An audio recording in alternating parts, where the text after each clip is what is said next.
It was 40 years ago Ronald Reagan was in Cleveland debating then President Jimmy Carter. And tonight we'll see Democrat nominee Joe Biden and President Trump go head-to-head at the first debate in Cleveland. Well, here to talk about the upcoming presidential debate further is five-time Ronald Reagan biographer and New York Times best-selling author Craig Shirley. Thank you for joining us. You bet, Stephanie. Thank you for asking me. You've worked on campaigns at the congressional, gubernatorial, and presidential levels. What are your expectations for tonight? I think this is going to be one of the most, the 1980 debate between Carter and Reagan was the most watched debate in presidential history. And as of tonight, it's still the second most watched debate in presidential history, even though there were 100 million less people in the country than there are now in 1980. But I expect the expectations are there's going to be a lot of fireworks. There's going to be a lot of knockdown, drag-out charges, counter charges. This is going to be a royale. I don't expect something low-key like you saw with 1960 between Nixon and Kennedy, or 1976 between Carter and Ford. This is going to be a spectacle to watch, is what I expect. I think you're probably on the right track, because just thinking back to 2016, that was the case when Trump and Hillary Clinton were going head to head. Now, let me ask you, the term Reaganomics was coined during President Reagan's time in office, and now we hear about Maganomics, with polls showing the economy remains a top issue for voters.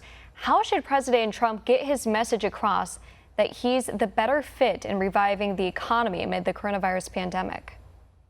Well, that's a great question, Stephanie. The money question that Reagan asked at the end of the 1980 debate with Carter was, are you better off than you were 4 years ago? And that really sealed it right there and made him the the landslide victor in 1980, because people had been, after 17 years of JFK's assassination and Vietnam and gas lines and rioting and political assassinations and high inflation and high interest rates, and especially then the previous 4 years of the Carter administration, which have been an abject failure, is they wanted to put it behind them. They wanted a new start. They wanted a new beginning.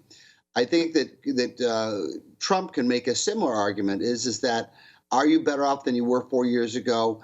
It's going to have to be more nuanced because of coronavirus is the curveball in all this. But the fact remains is that economically, in terms of the people's 401ks and their confidence in the future and things like that, is that you can make an argument, I think, safely to at least a majority of Americans, maybe not all Americans, that they are better off than they were 4 years ago. He's going to have to thread the needle a little bit, but if he studies hard and he tries hard, I think he can do it. And to your point, President Trump, before this pandemic hit, he said Black unemployment at record lows, Hispanic unemployment at record lows. That's what he really strived for, was making sure the U.S. was on the right track in revitalizing the economy. Now, you are known as one of the leading presidential historians on the life and times of our 40th president, Ronald Reagan, especially with your book, Rendezvous with Destiny. How will tonight shape America's destiny as we inch closer to the elections?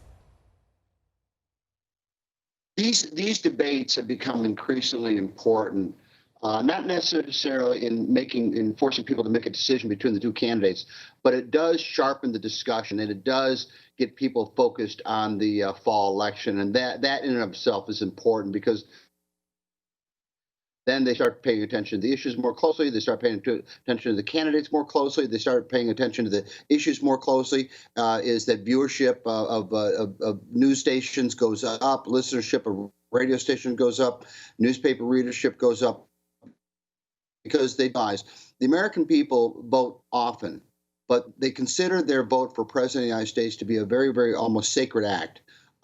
So they do take it very, very seriously. And that's what's going to kind of be the fall kickoff of tonight, is that the seriousness of this election. Exactly, especially since there are states where voting is underway, early voting, mail-in voting. But of course, those elections are definitely, or those debates rather, are definitely something to keep an eye on.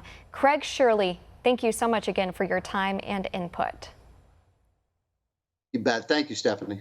Want to see more videos like this? Click on the link below and subscribe to One America News on YouTube, and call your cable provider and kindly demand that One America News is added to your lineup. Call and subscribe today.